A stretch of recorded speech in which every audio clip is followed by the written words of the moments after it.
Hello, brothers and sisters, and welcome to The Last Ego on Earth. My name is James Scott Shoemaker, and tonight we are going on into our blue book once again from the Foundation for Inner Peace. We are on page 71, lesson 45. God is the mind in which I think. This is a good one, guys. This is starting to unlock the idea that our mind is where the problem lies. And when I say that, we're going to go through this, but there's only two ways we can go with our mind. We can go with the ego, or we can go with God. And this is making a statement. God is the mind with which I think. And every day, if we could just remember this one lesson, we're going to be in the clear.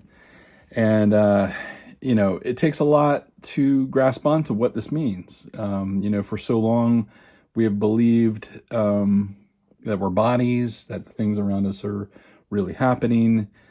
But this book is telling us something very different, that we're not thinking correctly, and we need to be thinking correctly. And the way we do that is by joining with Holy Spirit.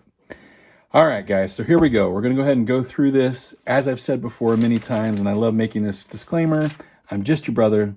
I am walking with you on this. I'm your buddy. And if we get this together in our mind, just like what it's saying here, if we connect and join and we get it together, we get to walk home together. So here we go. So I'm going to read. I might stop throughout it if I am inspired to do so, and give you guys my interpretations. But here we go. God is in the mind with which I think. Today's idea holds the key to what your real thoughts are.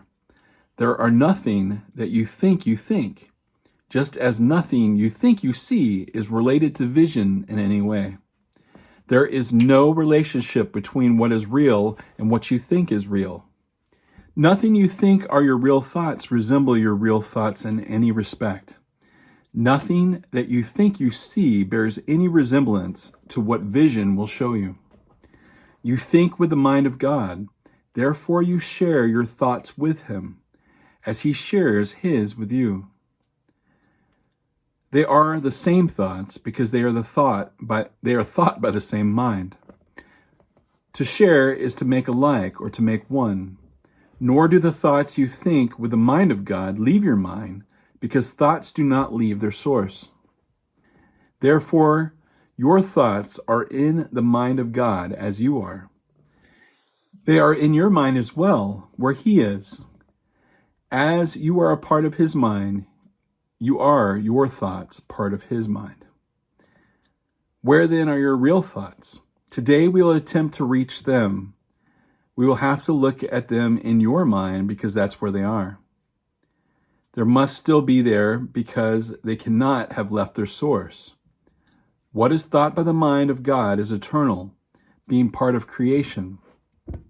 Our 3 to 5 minute practice periods for today will take the same general form that we used in applying yesterday's idea.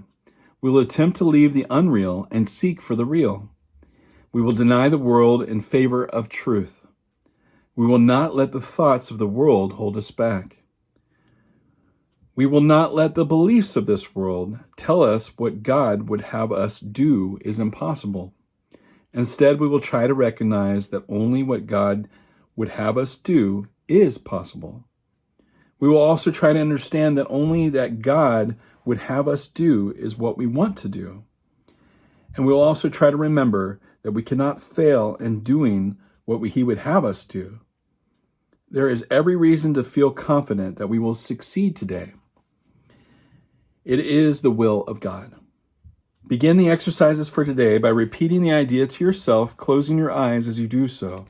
Then spend a fairly short period in thinking a few relevant thoughts of your own. Keeping the idea in mind, after you have added some 4 to 5 thoughts of your own to the idea, repeat it again and tell yourself gently, my thoughts are in my mind. I would like to find them. Then try to go past all the unreal thoughts that cover the truth in your mind and reach to the eternal. Under all the senseless thoughts and the mad ideas with which you have cluttered up your mind are the thoughts that you have with God in the beginning. I love this, guys. This part's really, really cool. They are there in your mind now, completely unchanged. They will always be in your mind exactly as they always were. Everything you have ever thought since then will change, but the foundation on which it rests is wholly changeless. It is this foundation towards which the exercises for today are directed. Here is your mind joined with the mind of God. Here are your thoughts one with His. For this kind of practice, only one thing is necessary. Approach it as you would an altar dedicated to heaven, to God the Father and God the Son. For such is the place that you're trying to reach. You will probably be unable as yet to realize how high you are trying to go.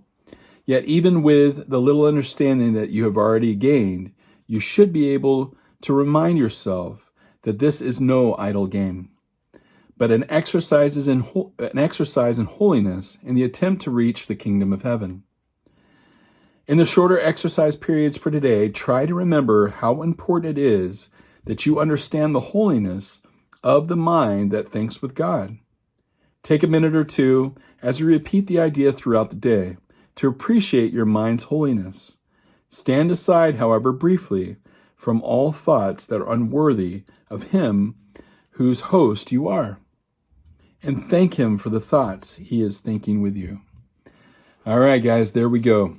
God is the mind in which I think. My real thoughts, this is on page 72, and that is 6:4. My real thoughts are in my mind. I would like to find them now, or I would like to find them. This is a very important thing to understand what Jesus is saying here. We are not learning anything. We're remembering who we really are. We fell asleep, and it's like we have dementia. We have forgotten that we're the Son of God, and we're playing a game of separation. So it's saying here that, all our foundations of love and all of that is still underneath us. We are just awakening to it. And that's an important part to remember, because we haven't felt worthy of God's love. But God's telling us right here, and Jesus is letting us know that the love's there. You don't have to learn this. You don't have to earn this. It is who you are. And once you really grasp your head around that, it makes it so much easier to accept it, because it's already there. We've just covered it up with a false persona, a false separated mind that is pretending to be many, many, many things. So it makes it very easy when we have seeming to do sin or a misstep, and we've done guilty things, and we've, cursed this person, and we've done this and that. We're separating further and further from our own truth that's there, and then we're kind of covering it with a blanket of guilt, which right now we thinking in the correct mind, which God is in the mind, is the mind in which I think now, which is the Holy Spirit, which is the mediator between God and this dream. When we align to Holy Spirit, we're thinking with our correct mind. So we're seeing everything in love, and now we are uncovering the ego blanket of guilt and shame and the false narrative. And once we do that, we come back to a place of saneness, which is the mind of God. And now we're seeing everything with love. And now we're going to choose to use that love to uncover the rest of the guilt. So that's the whole purpose that Jesus is getting us to realize, is that we need to realign ourselves with our truth, and our true self is love. All right, guys, I hope you enjoyed that. I know that I did. Peace be with you. I love you, and I will see you guys on the other side. All right, guys, take care. Bye-bye.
Prepare yourself from the birth to the dirt. Prepare yourself for all it's worth. Prepare yourself from the birth to the dirt. Prepare yourself, the last ego on earth. Prepare yourself from the dirt to the birth. Prepare yourself from the birth to the dirt. The last ego on earth.